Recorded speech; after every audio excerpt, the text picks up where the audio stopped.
dulu punya duit, tapi hati saya sempat kosong. Jadi dari situ saya menyimpulkan, sebenarnya saya itu bahagianya bukan kalau dikasih banyak duit gitu, tapi saya tahu bagaimana saya tidak jadi bagian perusahaan alam.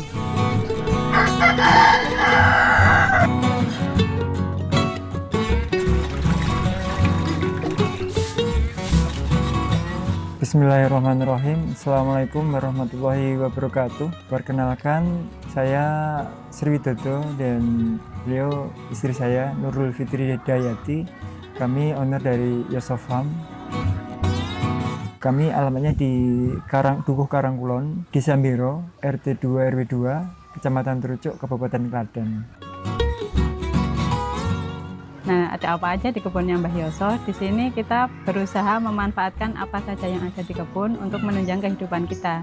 Jadi mulai dari makanan, pakan, kemudian pupuk, kita berusaha untuk mandiri di rumah. Jadi kita menyediakan saprodi pertanian sebenarnya. Misi kita mendirikan Yosofam itu untuk mengajak sebanyak mungkin orang untuk peduli lingkungan.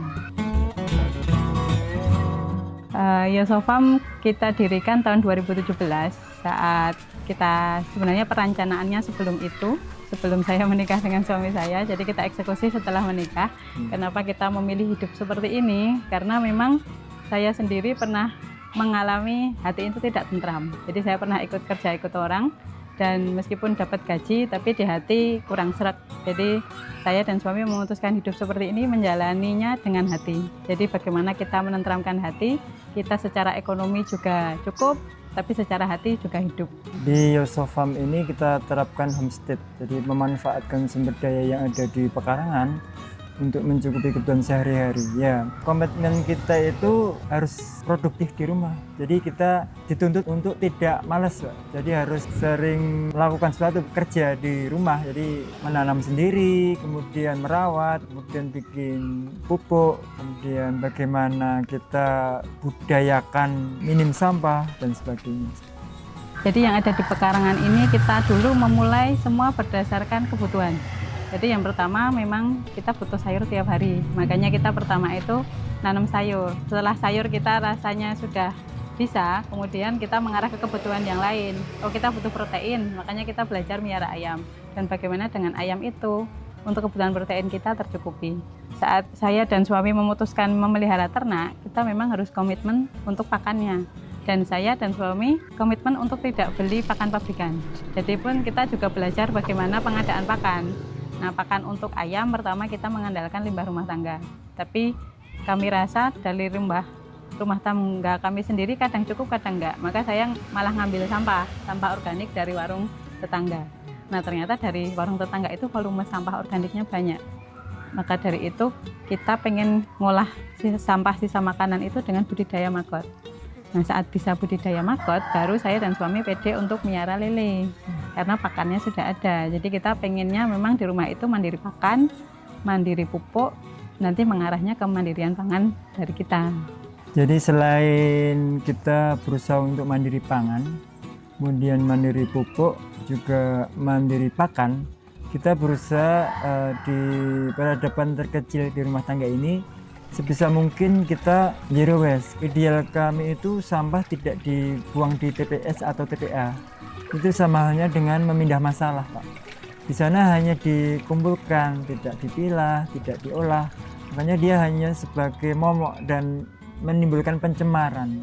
Jadi nanti ada timbul penyakit dan kita berusaha sampah itu ya tanggung jawab yang menghasilkan sampah itu rumah tangga. Jadi di rumah kita idealnya selesai, termasuk dari nanti hasilnya pangkas-pangkas itu nanti jadikan sesuatu atau menjadi pupuk organik untuk mencukupi kebutuhan tanaman-tanaman kita seperti itu. Kenapa kami memilih bertani secara organik? Karena dengan bertani secara organik kita merasa punya kontrol, Mas. Ya. Karena sebenarnya saat kita punya duit bukan kita yang berkuasa. Karena saat kita beli belum tentu kita tahu apa yang kita beli. Dan saya punya kekhawatiran bahwa makanan yang ada di luar itu mungkin enak dan dari iklan yang kita lihat dilabeli semua sehat, tapi kita sebenarnya nggak tahu dikomposisi dan bagaimana cara pengolahannya. Jadi kita bisa beli pun kita nggak punya kontrol. Dengan bertani organik kita lebih banyak kontrolnya. Yang pertama kita tahu pupuknya dari mana. bagaimana kita memperlakukan tanahnya, bagaimana kita memperlakukan tanamannya, dan bagaimana kita mengolahnya. Memang tantangannya seperti yang suami saya ceritakan tadi, kita tidak boleh malas, karena dari hulu ke hilir kita melakukan semua. Nah, dengan kita melakukan semua, kita mengetahui prosesnya, jadi bisa lebih menghargai hasilnya. Seperti itu. Jadi kalau di Yosofarm itu pengennya anak istri dan kita sekeluarga itu makanan yang real food, Mas. Jadi makanan yang asli, yang kita tahu jeluntrung bahannya, mengolahnya, bahkan kita memasak punya SOP sendiri. Jadi kita maunya anak istri juga makan yang makanan sungguhan. Jadi kita berusaha ke sana, Mas. Jadi kalau kita lihat makanan-makanan misalnya produk-produk yang ada pengawetnya, pewarnanya, itu kan berdampak jangka panjang, Pak. Jadi kita maunya untuk menghindari seperti itu, kita bikin makanan-makanan yang sehat, makanan yang real. Jadi integrated farmingnya itu pertama kita ada kebun pangan. Kebun pangan itu di sana kita ada beberapa jenis sayur dan juga untuk bumbu-bumbuan, juga sumber karbohidrat dari labu dan kentang itu tadi. Kita juga ada kandang ayam. Di sana kita hanya melihara 4 ekor ayam yang produktif. Kemudian ada lele dan ada maggot. Integrated farmingnya dari mana? Yang pertama, sumber pakan ayam itu dari limbah makanan kita. Ayamnya makan sisa kita, ayamnya ngasih telur ke kita, dan juga ngasih pupuk. Nah, pupuknya untuk ke tanaman.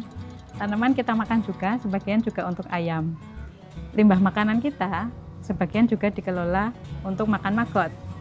Maggotnya kita kasih untuk makan lele dan makan ayam. Pun juga kita dapat kasgot. Kasgotnya juga jadi pupuk juga. Jadi kita memang pengen bikin ekosistem kecil di rumah, di mana kita manusia merasakan bagian dari rantai makanan itu. Kita bukan hanya sekedar pengelola, tugasnya ngatur, menguasai semua makhluk, itu bukan. Apabila saya misalnya saya nggak punya sisa makanan, ayam saya juga lapar. Ayam saya lapar nggak bertelur, manusianya juga langsung merasakan. Jadi enaknya yang saya rasakan kebahagiaan tadi, kita merasa sebenarnya setara, tidak lebih tinggi dari makhluk yang lain. Karena tiap makhluk punya perannya masing-masing dan semua penting. Memang passion saya atau hobi saya itu menanam. Kemudian ketemu sama partner istri saya itu, dia punya memang basicnya dari pertanian. Kemudian saya itu haus akan referensinya. Jadi kita di Yosofarm itu lebih cenderung dia sebagai konseptornya dan saya eksekutornya gitu. Kalau saya background pendidikan memang formal, saya di pertanian. Dulu kerja ikut orang juga di bidang pertanian, tapi memang skalanya industri. Saya bekerja di industri landscape. Jadi bagaimana supaya tanaman itu selalu cantik, dan untuk menjaga kecantikan itu enak dipandang, tapi sebenarnya di hati nyesek kalau tahu prosesnya.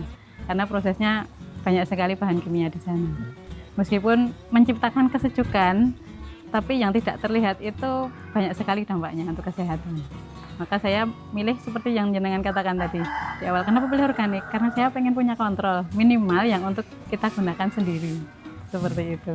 Jadi memutuskan untuk di rumah, dan seperti ini tantangannya untuk istiqomah.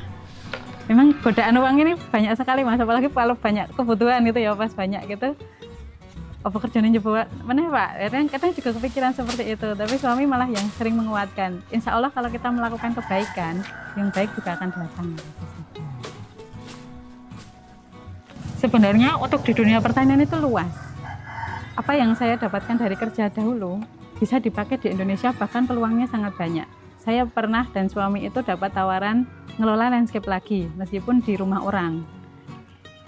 Beberapa kali kita sanggupi, dan nanti waktu itu saya mengerjakan satu rumah pengusaha, kita perbaiki landscape-nya, sudah jadi, rencananya mau take over. Jadi jenengan yang rawat sendiri, paling saya ngasih advice sebulan sekali. Tapi ternyata sama beliau ditolak. Oke, satu rumah saya sudah selesai dan saya puas dengan hasil kerjanya, tapi rumah saya masih 3. Jadi tawaran duit itu selalu ada, Mas. Kalau saya ngikuti ritme seperti itu, sama saja saya balik ke tempat kerja saya yang semula. Nah, itu tantangannya, istiqomahnya itu. Godaan di luar banyak. Yang nawari duit untuk melakukan hal-hal yang bisa memuaskan orang lain, tapi di hati kita nggak srek, itu banyak. Dan kita tetap lagi, suami nggeret saya, ayo di rumah saja. Karena kalau kita keluar dan ngikuti sistem yang tidak serak di hati, itu sama saja kita kayak berkhianat dengan diri sendiri. Jadi yo tarikannya, godaannya itu luar biasa sebenarnya. Kalau pengen kita ngejar materi banyak sebenarnya, tapi kepuasan hati itu yang kita susah dapatnya. Makanya kita kembali ke rumah lagi.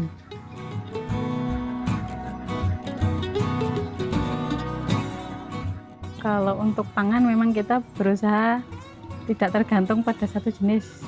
Jadi ada yang nyebut keberagaman. Jadi kita makan ya nggak harus nasi. Meskipun saya nasi juga masih makan. Dan sayur kita berusaha nanam sendiri.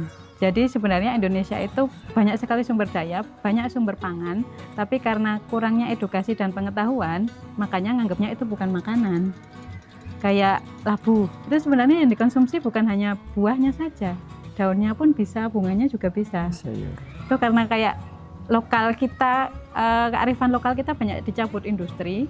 Jadi orang dituntut untuk selalu beli dari industri sampai kita nggak tahu apa lagi yang bisa dimakan.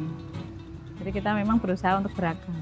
Dulu punya duit, tapi hati saya sempat kosong. Jadi dari situ saya menyimpulkan sebenarnya saya itu bahagianya bukan kalau dikasih banyak duit gitu. Tapi saya tahu bagaimana saya tidak jadi bagian perusak alam. Karena saya mungkin dari SMA atau bahkan mungkin karena didikan ayah saya, jadi memang manusia itu bagian dari alam. Saat kita merusak, saya pun juga merasa tersakiti. Jadi saya memang cari yang wes lah urip ki rasah ngoyo-ngoyo, kita cukup dan lingkungan juga jadi hidup. Itu yang bikin saya bahagia, mungkin seperti itu. Dikasih duit pun juga ada bahagianya sih, tapi jangan sampai bahagia itu mematikan hati gitu. Makanya tagline kita lestari nganggo hati.